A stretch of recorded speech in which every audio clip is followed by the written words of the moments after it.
morning. Welcome to Ottawa Experts. I'm your host, Barbara Balfour. If you ask anyone around you today, how are you doing? The answer you'll get is pretty predictable. I'm so busy. And you'll probably answer just as predictably. I know, me too. Today's world is one of too much. Too much work to do, too much communication, too much information, and too many expectations. We strive to keep up, but we are falling behind. We're overwhelmed by our inboxes, squeezed by our calendars, and intimidated by ever-growing to-do lists. But despite what you've been told and may even believe, busyness is not an inevitable consequence of modern life. It's actually a really bad strategy for success and tends to lead to more bad habits. On tonight's show, our panel of guests will help debunk the myths around busyness and share practical strategies that will give you back control over your life while making more impact and experiencing more joy. First, it's an honor to welcome Sherry Riley to the show. Sherry Riley is a wife, mother, daughter, and entrepreneur, and we all know that juggling all these roles at once is not easy, but she's figured out how to make it simple. She's an empowerment speaker and a high-performance life coach. Her book, Exponential Living, Stop Spending 100% of your time on 10% of who you are, has won numerous Self-Help Book of the Year awards and has been translated into Romanian and Vietnamese. Sherry speaks around the world, sharing her message of peace is the new success. Thank you so much for joining us tonight, Sherry. Thank you. I'm so excited to have this important conversation. Next, I am so pleased to welcome Aleem Nasser. Aleem is the founder of a one-of-a-kind formula called Equation for Success. Using his formula, Aleem has helped over 3,500 university students, professionals, and industry leaders significantly improve their productivity, efficiency, motivation, and perhaps most importantly, mental health. Thank you so much for joining us tonight.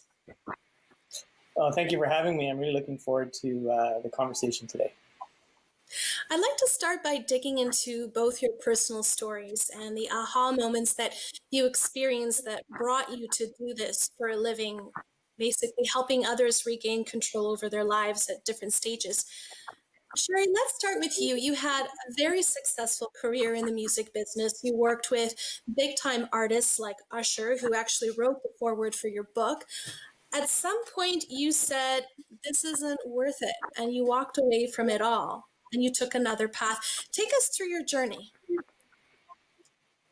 Well, I am from a small town in the U.S., and I always had this dream of working in the entertainment industry.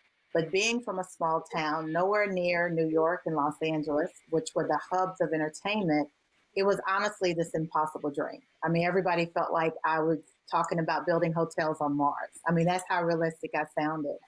And after a whole lot of years, a whole lot of no's, a whole lot of pressing, here I am. I have my dream job. I'm working in the entertainment industry.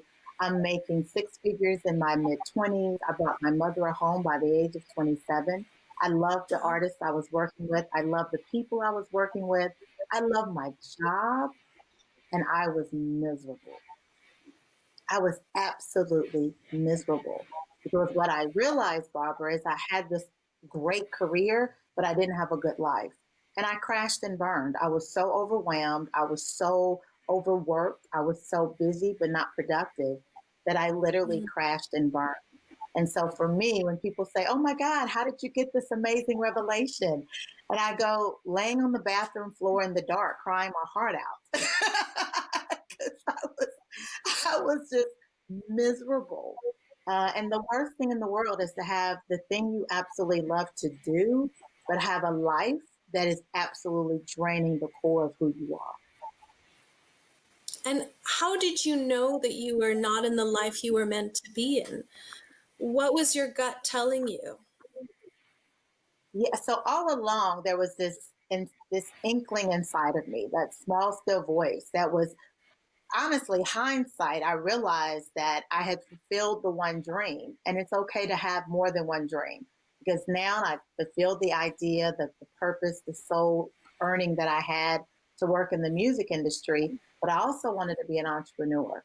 So I say all the time, the crash and burn was really a blessing, because it allowed me to recognize that that season was over and it was okay to now pursue another dream. And a lot of times we're miserable, or our insides are searching for peace because we are staying somewhere longer than what we truly desire or need to be. And so after I resigned from LaFace Records, I opened up a consulting firm that I had for 17 years, where my clients were everyone from Converse to the NBA to Warner Media. And I always wanted to be an entrepreneur as well. So that inkling of you finished this, it's time to move on, I didn't listen to it. I didn't listen to it. I actually had to crash and burn before I heard it. But the second time, when I had my business for 17 years, I felt that inkling again that it was time to transition into what I do now, serving as a high performance life coach and life strategist. And so, and empowerment speaker. And this time, I was able to listen to that inner voice and really put together a plan and a strategy to guide me through that transition. I You tell had people all already the time, Barbara. Yeah, I always say we always know. Now, we may not be ready to make a decision, we may not be ready to move, but that inner voice is always telling us what our truth is. And you had already been through this before, so I guess you could recognize the signs, but still it takes so much courage to actually listen to that voice and not shoo it away into the back of our minds. And I want to talk a little bit more about what it takes to harness that courage that we all have inside ourselves. But first, I want to go back to Aleem. And Aleem, you gave a very touching TED Talk about all the hard work you poured into your studies as a high school and university student. You've worked hard from a very young age in school, but your grades never reflected your perseverance and your effort. You know, the adage of work hard and you'll succeed was actually a fallacy, and you had to find it out the hard way. Take us a little bit through your journey and through your own aha moment that led you to be doing what you do for a living.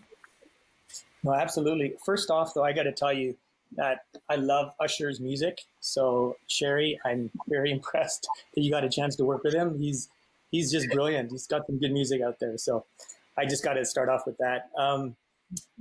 So, I think I appreciate it, Barbara, that you watched that TED Talk. But I think the thing that I appreciate more is you got the real meaning out of it.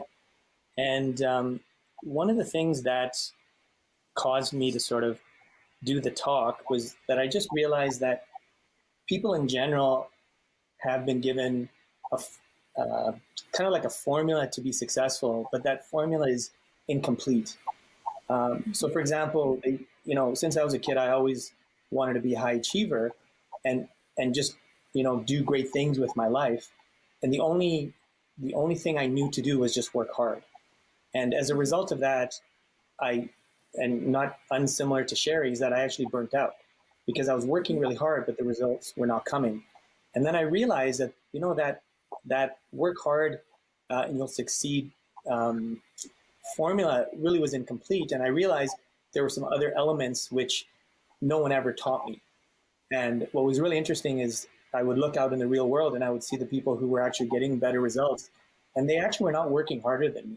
They were doing actually a lot of different things, which were very, it didn't make sense to me until I actually did a little bit more research behind it. What's interesting, Aleem, is you mentioned this in your talk, is that those around you who were calm and relaxed and went out on weekends and allowed themselves to experience joy were consistently outperforming people like you who were pulling all-nighters in the library. And gosh, like that really doesn't seem fair.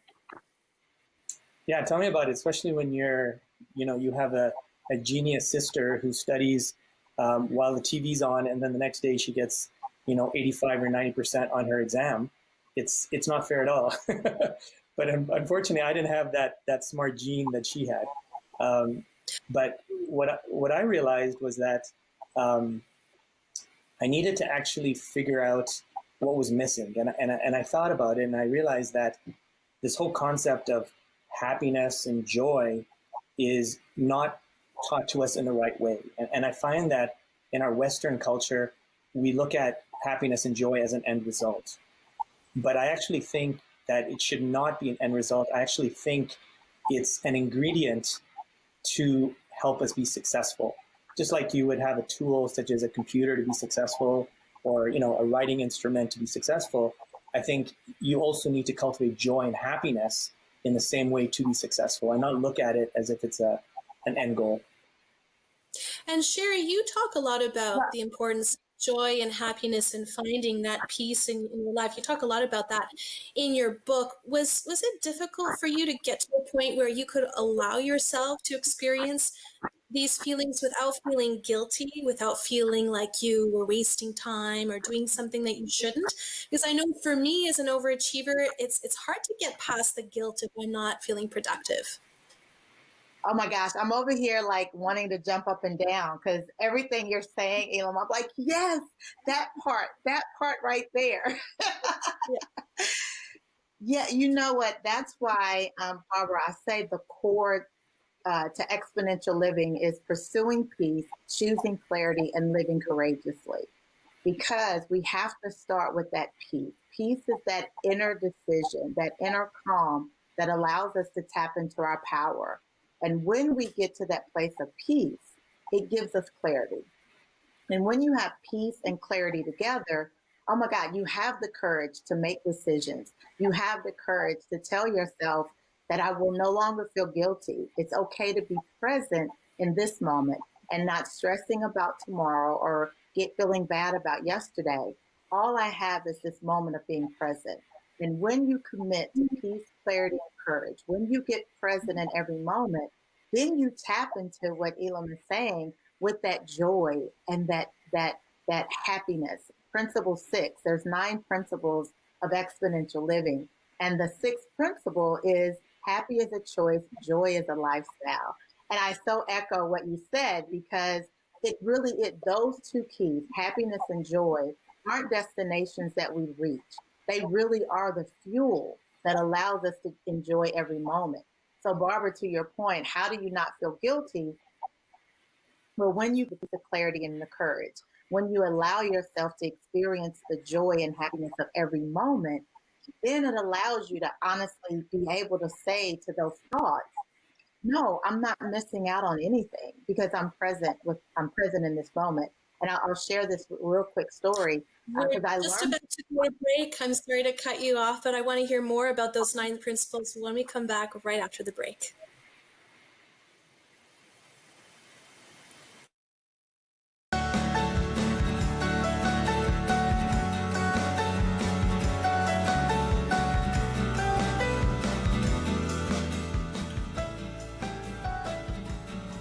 Hi, welcome back to Ottawa Experts. I'm your host, Barbara Balfour, and on tonight's show, we're talking about how to work smarter, not harder, and to escape the cult of busyness with very special guests, Sherry Riley and Aline Nasser. Back in the 1950s, when Winston Churchill was Prime Minister of the United Kingdom, he had a vision of the future. Productivity was increasing rapidly due to technological advances, and so he had this idea of giving the working man and woman what they never had before, basically a break. 4 days work, 3 days of leisure. So where have we gone wrong? I mean, most people I know don't even get a 2-day weekend. They're always on their phones, on their Blackberries, in their email. And all the filters are gone in terms of working hours or having to go somewhere in person to find out information or only having access to one person because there's a gatekeeper like a personal secretary. We communicate all the time to anyone we want and as many people as we want at any time of day. And with so many of us working from home because of coronavirus, some of us may feel like we're never even leaving the office. Being busy has become the latest status symbol, and it's kind of an addiction as well. People think I'm important because I'm busy, and I must be important because I'm busy, and I'm busy because I'm important. I wanted to ask you both, Sherry and Aline, what are some of the myths and the patterns that you see repeating themselves over and over again in the clients that you coach? Is there a lot of resistance at first in terms of letting go of the myth that busyness is important and something that is part of having a productive life? Let's start with you, Aline. Okay, I was gonna let Sherry go first.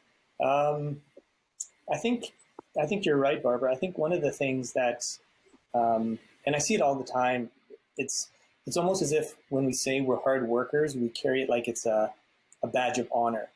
And yeah, I'm a hard worker, so that means I'm at a higher level than somebody else. And I think that's something, I teach a lot at university. And one of the things I teach my students is that, if you, in fact, I'll just take a step back. There was a nice story about Bruce Lee. And Bruce Lee talked about, if you want to become a better martial artist, what you want to do is you want to unlearn the things that you've been taught before. So there was an apprentice who wanted to learn how to become a better martial artist, and Bruce Lee, gave him a cup, and he said, how are you going to put more water in this cup? And the apprentice didn't know. And so Bruce Lee said, you actually have to pour it out, right? And then the cup is empty again. So in the same way, that's kind of what we need to do to get more effective in terms of our productivity. We got to actually let go of some of the old programming in terms of what it means to be successful. And the old programming suggests that hard work is going to make us successful. The reality is hard work plus other factors need to be in play. And one of those factors we touched on before the break, and what Sherry also agreed with, was that you still have to have that joy, that passion, because those are the things that actually help you deal with all the challenges, the friction, the setbacks. Those things are the things that cause people to give up and fail. And with the right emotions, that's one of the things that will help you get through those challenges. Aleem, you had mentioned earlier the idea of the Western definition of success, and it's an interesting segue to research I read recently. It was a study on busyness, and the researchers surveyed a group of Americans and a group of Italians on how they thought of people who were extremely busy and versus people who had a lot of leisure time. And the Italians thought that people who had a lot of leisure time must be very wealthy, whereas the Americans thought, oh, well, if they're not working, there must be something wrong. They must be suffering. Let's hope they get back to work soon. And so that leads me to go back to you, Sherry. I'm wondering, how has your definition of success changed for you personally? And how do you work with your clients on crafting a definition of success that's realistic and authentic for them? Well, as you know, I speak around the world and I say peace is the new success. And the reason that I grew to that definition of success for myself, and a lot of my clients have adopted that reality as well, is because so many of us, as you just highlighted, we're pursuing careers and titles or a certain level of wealth, and we receive those things, and then we realize we're still not happy. We realize we're still empty. We realize that we don't have the thing that we were actually wanting the money or the relationships to give us, which is peace. And so what I do with my clients is we work on pursuing the peace first so that we then are empowered to enjoy all the external success that we achieve. And what I find with many of my clients is that their definition of success is clouded by this idea that they can create balance in their life. And so the first thing we have to do is debunk the myth of balance, right? I say in the first 60 pages of my book, I don't believe in balance. What I do believe in is full life integration. How do we integrate the things in our lives that we really want to include? So we talk about, I value my family, but if I look at your calendar, I don't see any time with your family. We say we value ourselves, our self-care. But if I look at your calendar, I don't see anywhere where you're working out, you're exercising, or you're spending quality time with yourself, recharging. And so what I really challenge my clients is, if you want to have a pure definition of success that's beyond your career, then you have to really be integral. But when you identify the things you value, then you have to make sure that you're spending time on those things that you say that you value. Busyness can kind of be a convenient excuse, right? Like if you don't have the best relationship with your kids, or there's something that you're avoiding, you can just keep saying, oh, I'm so busy, I don't have time for that. I'm too busy putting out these fires and answering these emails. But it's kind of a cop-out, isn't it? Absolutely. Absolutely. I tell so many of my clients, if you want to know why that 16-year-old child you have won't talk to you, Well, it's because when they were 4, 5, and 6, every time they had a question, you were like, wait a minute, I'll get to it in a minute. No, I got to check this email. Well, hold on, let me finish this call. And so you trained that 16-year-old not to talk to you. And so now when you need them to talk to you, when you want them to talk to you, when you want to have that relationship before they leave for college, but they never learned that from you. And you're exactly right, Barbara. It can be a cop-out or a habit where you desire to have that quality time, but it's what you referenced earlier, but you've created this habit and then you feel guilty for not taking that time to be present. And it really is a practice. Like, I don't just think my clients are going to just automatically get it, because if they would, they wouldn't need me. And so I actually have programs that I really work with them on their time allocation, work with them first on how to really shift their mindset and their parents. One of the first things I say when I step on a stage is my number one goal is to 100% change your mindset and shift your paradigm. Because if I don't help you recreate a new pattern in thinking, then I'll never get to the point of affecting your actions. And if I don't change your actions, I'll never help you create new habits. And so much of what we do with our time is just habitual. We don't even think about it. Like you referenced in the opening, that massive to-do list. Like we just literally throw everything on our to-do list and don't even think about, is this even important? Does this even directly affect what I want to achieve? Or am I just saying, oh, here it is, let me do it. Here it is, let me do it. Yeah. I'm smiling because you talk a lot about mindset, and I know that your co-panelist, Aleem, is all about mindset. So that being said, let's talk about your patented equation for success. Let's pull out the image that you sent us earlier, Aleem, about the equation of success. Let's talk a little bit about those key ingredients. And I know for you, mindset is the largest, the most important ingredient. Yeah, absolutely. But first off, I just want to give Sherry a virtual high five. There you go. Because I totally agree with what she's saying. I think one of the things that we need to look at here is, mindset is important, but I think before we even consider our mindset, we actually have to get crystal clear on what success means to us. And I think what ends up happening is a lot of people, they're not clear on their definition of success. So what happens is they're working really, really hard to achieve somebody else's definition of success. And then finally, when they achieve what they think is successful, they're not happy because it's not their definition. So what we need to do is we need to first get that handled. And then what we need to do is we need to understand that, look, mindset is a big component. In my opinion, it's the biggest component. But what happens is people don't understand this whole concept of mindset. Like, what is it? And the reality is that our mindset is, in my opinion, the greatest gift we've ever been given, but we've never been given a manual in terms of how to use it. So it's like you're given a Ferrari and all you know is how to drive in first gear. Like it's a shame. So one of the things that we want to do here is when we start understanding the power of our mind, we can actually start creating really unique and innovative ways to get so much done in less time. And one of the things I think maybe some of the viewers might want to know is, how do you actually cultivate a better mindset? And I think one of the best ways to do that is to ask yourself really, really good questions. And one of the questions I get my students to answer is, I get them to sit back and just reflect and say, look, if I was a genius, how would I handle this problem? And straight away they kind of resist a little bit, but then eventually these really amazing ideas start to happen in their own mind, and then they come up with these very efficient ways of solving problems. And it's because, number one, they relaxed. Number two, they asked themselves the correct question, and then they just kind of let it happen, which is really how the mind works. But if we're stressed and we're putting a lot of pressure on ourselves and we're trying to kind of like force everything, we're not allowing the mind to function well. And the mind is more like a muscle, right? So if you're always stimulating the muscle, it's never going to grow until it actually rests. And so this is why you need to allow the mind to rest, rejuvenate, feel good, feel happy, and then you'll get a lot more out of your mind than you ever thought possible. But some people flourish under stress, or at least that's what they say. Are they just fooling themselves? I think people just work, period, under stress. Because the comment I hear is that I work better under pressure. right? I think that's what you're referring to, Barbara. I work better under Yeah. pressure.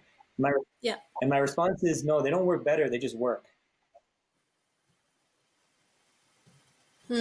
Interesting. Because myself coming from a very high pressure journalistic reporter environment, I find that I'm most productive when I've got multiple deadlines and sort of people hovering around and saying, where's my article? And I tend to procrastinate when that pressure is not there. Yeah. So what happens is that the procrastination, the fear of not getting it done actually kicks you into high gear to get it done. I want to hear more about that, but we're just about to get into break. When we come back, more on Sherry Riley's 9 principles of exponential living. Don't go away. We'll be right back after the break.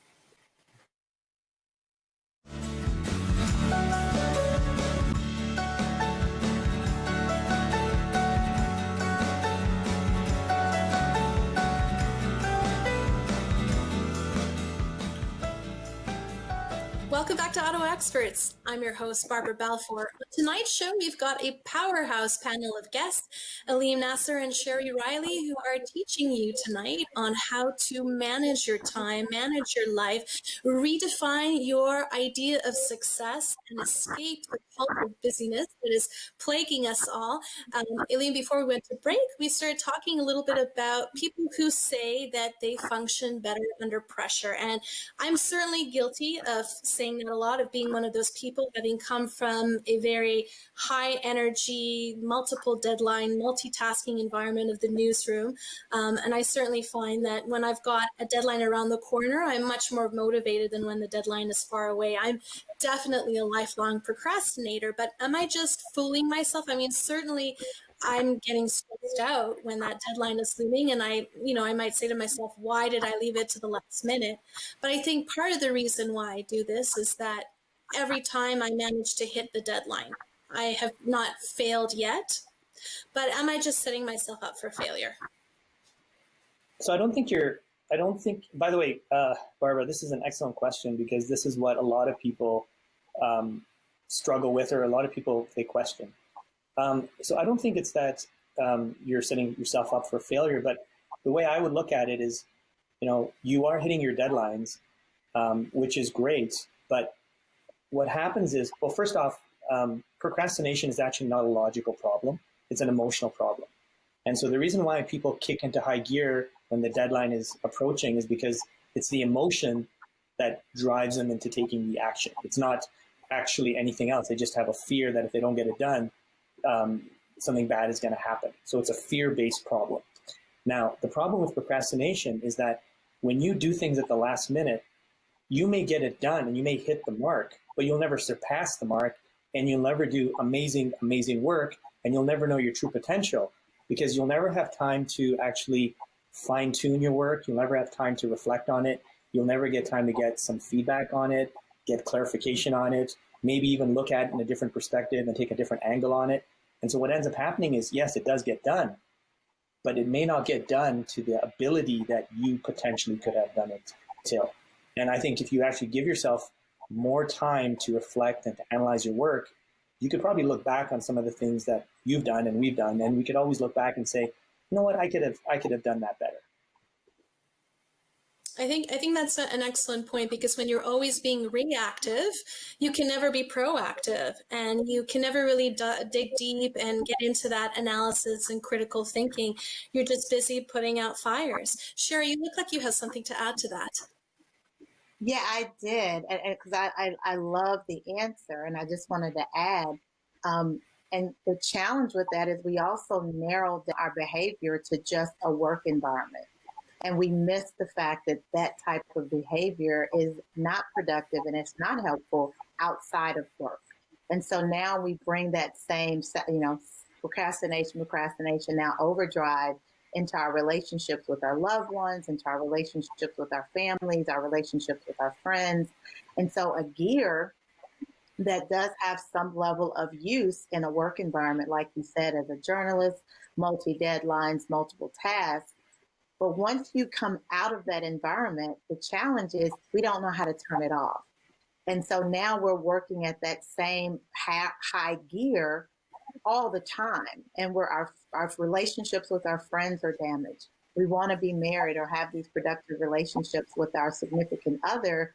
But at the end of the day, they do not want to spend all day, every day with someone that's on year 150. Yeah. You want to have that environment that's more conducive to a relationship, or you have your children that your drive is now put on them, and you never give them the space for you just to have that parent child relationship. So in addition to what was already shared, just saying that that overdrive that constantly can be to some extent beneficial at work, it really does cause for damaging or challenging relationships in your personal life. And that's where the real conflict comes. And I've read that neurologically multitasking is actually really bad for you. And of course, all the physical impacts. Yeah, your brain. There's a neuroscientist at Stanford University. He's one.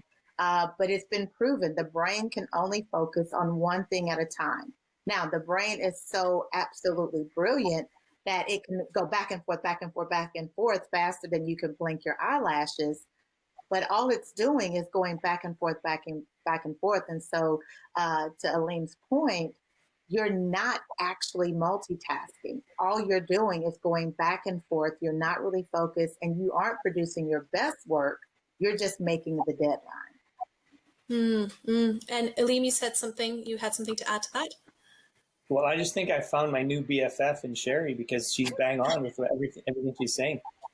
One of the things you need to understand is that, multitasking is kind of watering it down on both ends. I mean, unless you're chewing gum and walking, multitasking is actually not recommended. But again, it's something that we've been taught is effective, but it's, again, something we need to unlearn. And I think these kind of habits, or these insights we've been given, is a lot of the reason why we have problems. Like, multitasking is actually not a good thing, but a lot of people think it is. Hard work is actually not the best way to do it, but most people think it is. So we have to actually start to unlearn and get new and better information in terms of how we can be successful. I see so many job descriptions specifically call for some of these traits. For instance, multitasking. Like, I see that over and over and over again. And I wonder if either of you have ever consulted or worked with HR managers and sort of helped them reward their job postings, or in terms of what they're looking for. Not having overworked, burnt out employees, and understanding what productivity really means. Sherry, I see you smiling. It sounds like it resonates with you. It does. And that was why I've been very intentional about what I call work with high performers or high achievers, working with those leaders, those, CEOs, C-suite executives, executive vice presidents, because I do believe what you're saying, Barbara, that it does have to be a paradigm shift from the top down.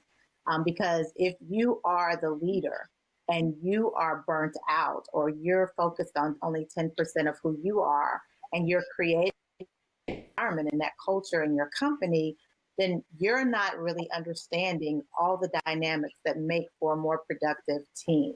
And if your team is burned out, they're never going to be able to truly deliver for the people that are most important, which are your customers. And so what I do work with the high level decision makers on the power of peace, clarity, and courage, and how it increases productivity. And one of the most dynamic changes that I've noticed in the last 5 to 10 years is that companies and individuals and corporate leaders are starting to recognize that health and wellness is more than just diet and exercise. What we do between 6 p.m. and 9 a.m. directly affects how productive we are between 9 a.m. and 6 p.m. So even though we have this idea of, leave home at home and work at work, we don't do that. If there's pressure at work, we take it home. And if there's unrest at home, we bring it to work. And so helping companies really implement strategies that empower personal development, they're learning that does fuel the professional development of their employees, which is increasing their productivity. Because if you have employees that are burning out and leaving your company like I did, it is going to continually affect the return on investment because of the turnover, because of the days off, because of their health, their wellness, because of the morale. And those things directly affect the productivity of the business. So there has been some shift in that dynamic. And I I work with companies helping to amplify that message. That's wonderful. And I would And like, this is, yeah, go ahead. I just wanted to add to that, and I think some people might be thinking, what's the fastest way we can get productive? And I would basically say the fastest way you can get productive is to build in your schedule a time for rejuvenation. Rejuvenation can do wondrous things, but most people, again, they're not aware of this whole concept of rejuvenation. But I think it can do wondrous things. Right, because I'm applauding you. Yeah. and further to your point, Aleem, I mean, rest is not just sitting around checking your social media. It's not flipping mindlessly through your phone. I mean, rest is like quality rest. It means maybe distancing yourself from a toxic relationship, spending time around people that nurture you and make you grow. I mean, what are some of the ways in which you tell your clients, Aleem, to rejuvenate themselves? I mean, it's more than just a pedicure or a cup of hot chocolate, right? Yeah, no, absolutely. I think one of the things that you want to understand here is that there's a lot of internal friction that we have on a regular basis. Like this could base, and again, it goes back to mindset.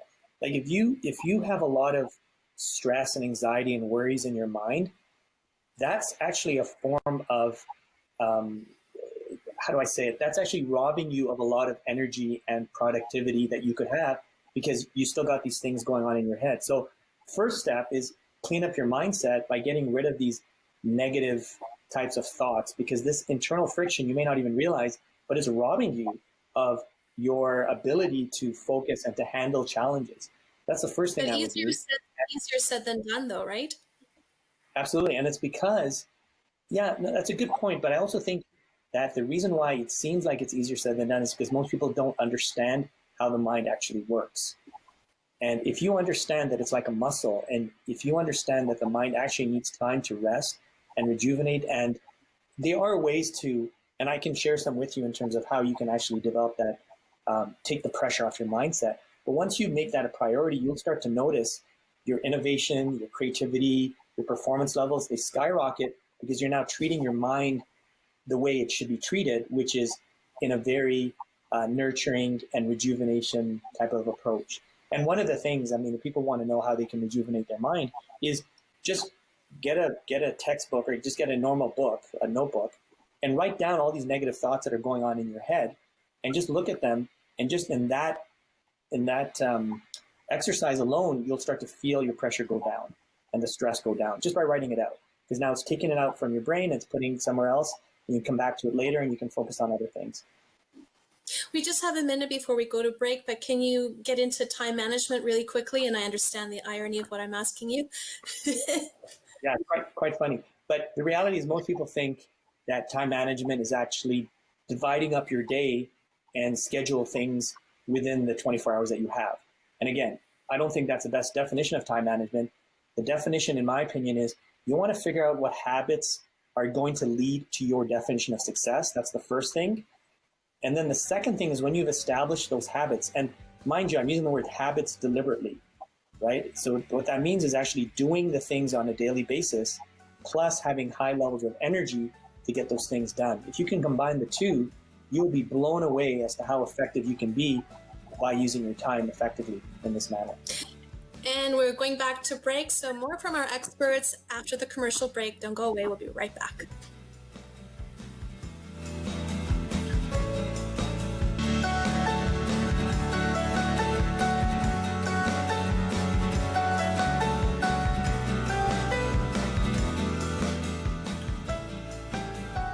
Hi, welcome back to Ottawa Experts. I'm your host, Barbara Balfour, and on tonight's show, we're talking about how to escape the cult of busyness with our powerhouse panel of guests, Sherry Riley and Aleem Nasser.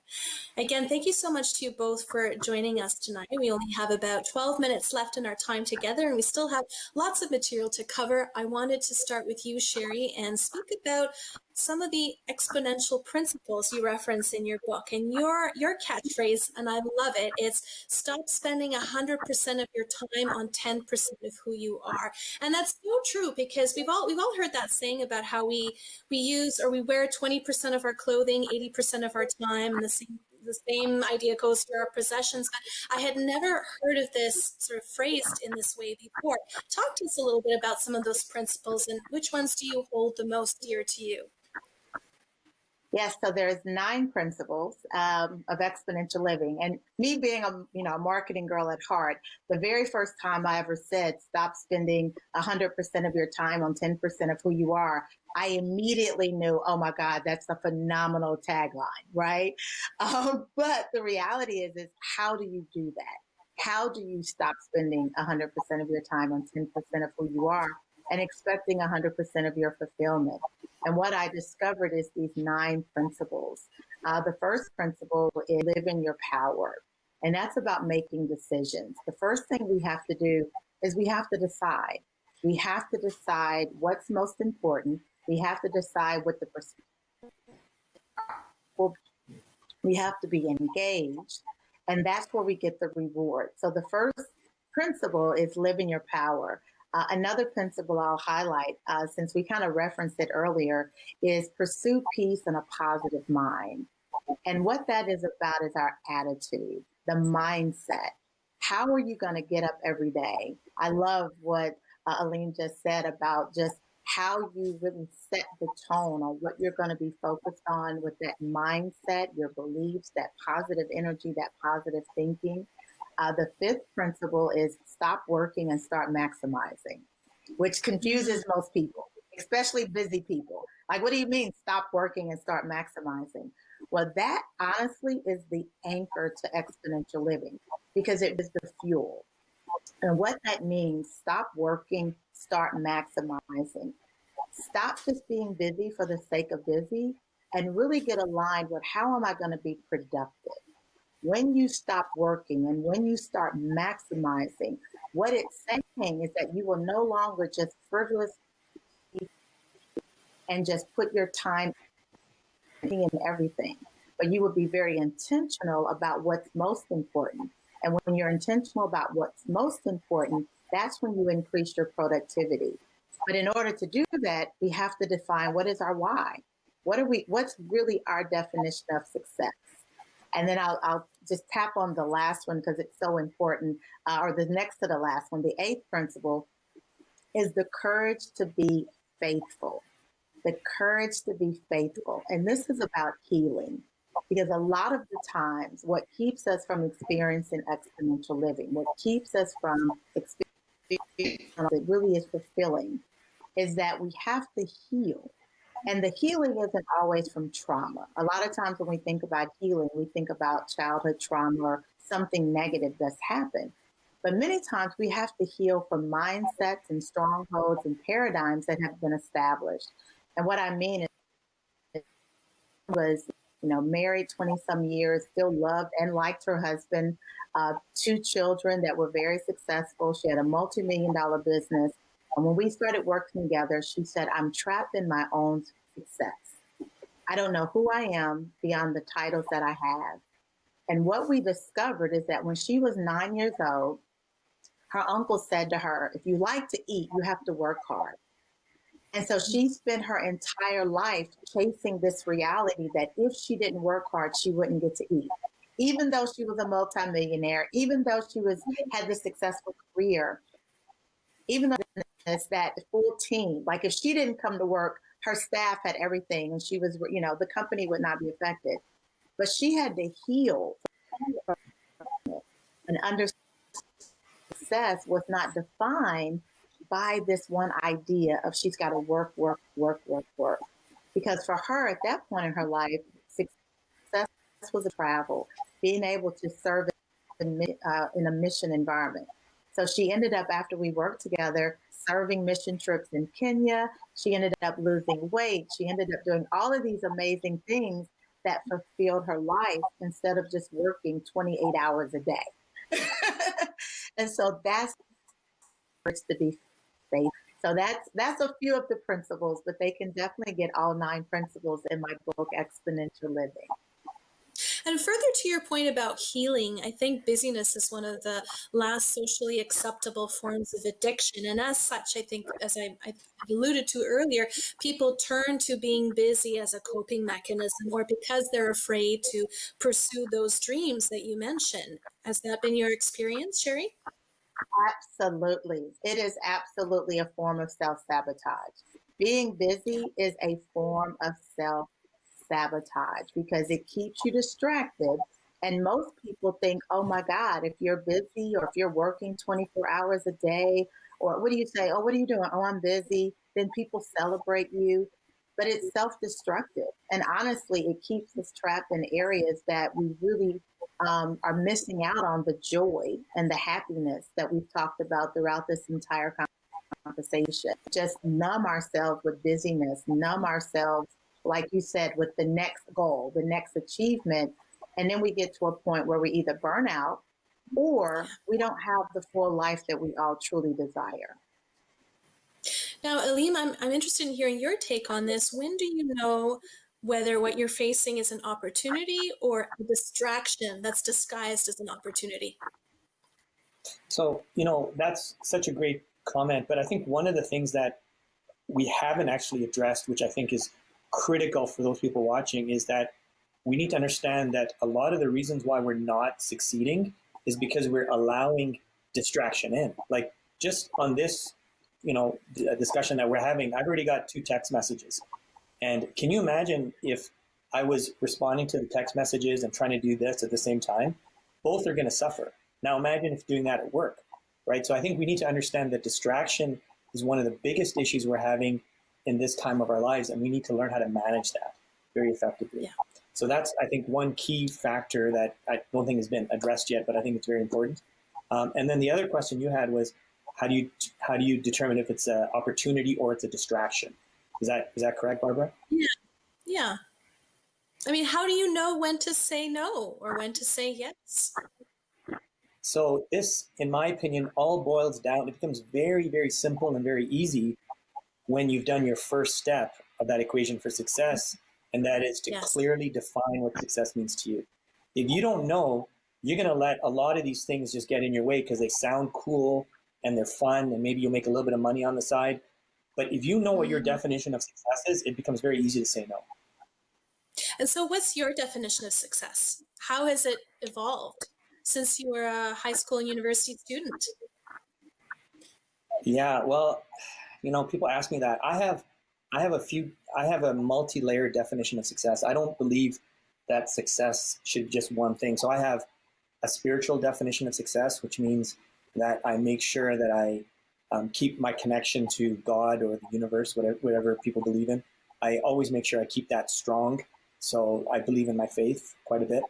I believe that we have material definitions of success. So as long as I have enough financial means to survive, provide for myself, I'm not married, I don't have kids. So for me, it's just myself right now.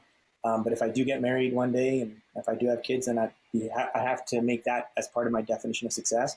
But also just in terms of my character, like I want to make sure that I'm honest, I'm trustworthy, I say what I'm going to do, and I'm going to do what I say. And then also there's a definition of success in terms of how I relate to myself. Do I have a good relationship with myself? And a lot of times people overlook that. But if you have a good relationship with yourself, you wake up in the morning and you look in the mirror and you like who you are, to me, that's priceless. And I don't know if people actually know how to actually do that, but I had to figure out how to do it. And a lot of it had to do with the mindset that I had. Yeah, it takes a lot of hard work. Back to you, Sherry. I want to hear about your definition of success, and also let's dive into where people can find you, get a copy of your book, and be part of your community. I echo everything Aleem just said. Like that part right there. Like I think we were separated at birth. Because so much of what we said is so aligned. But that really is the definition of success. It is that 100%. And what I call exponential living, which I would love for your audience to join my exponential community at sherry.com. I would love to connect on Instagram with that same title. And then also for anyone that would like to purchase a copy of Exponential Living, my book, it's available everywhere books are sold, ebooks and audiobooks, but you can also get autographed copies at peaceisthenewsuccess.com. Peaceisthenewsuccess.com. Okay, great. Wonderful. And we have a couple minutes left before the end of our show. Aileen, any parting thoughts for our guests, for our viewers? You know what? If you have any students in the audience, I've actually written a book called Simple Strategies to Study Smarter. And you can easily find that on Amazon. Also, I'd love to connect with you on LinkedIn. And you can also find me at aliennasser.com as well. And I do private coaching, and I call these academic excellence boot camps, where I can get students in and I can just teach them quickly how to increase their productivity and the results in school. But I also work with professionals as well, and I coach them on how they can actually get more done with less time and get better results. So if there's 3 really easy things that our viewers can start doing right now, what would you suggest, Sherry? Oh my goodness. So if there was 3 things I would suggest doing right now, one of them is kind of an echo of what was said earlier. And that is, I would say, sit down and on the left side of the paper, write all the things that you have to be grateful for. And on the right side of the paper, write all frustrating or hurtful or negative. And you'll see that positive list, you're going to have to stop yourself, and the negative list will end. And there's going to be the negative list is going to be very small. A positive list is always going to be longer. And commit to what I call a 21-day peace and a positive mind fast or challenge, where for 21 days, you focus on positive thinking. And every time a negative thought comes up, you stop that thought and replace it with a positive thought. So you wake up in the morning and go, oh my God. We're almost at the end of our show, so I'm sorry I have to cut you off, but I want to thank you both so much for your time tonight. Our viewers are so lucky to benefit from your wisdom and insight. Aileen Nasser and Sherry O'Reilly, thank you so much for joining us. Have a great night. And to those of you who are watching us, thank you so much for joining us. We'll see you again in the studio next week.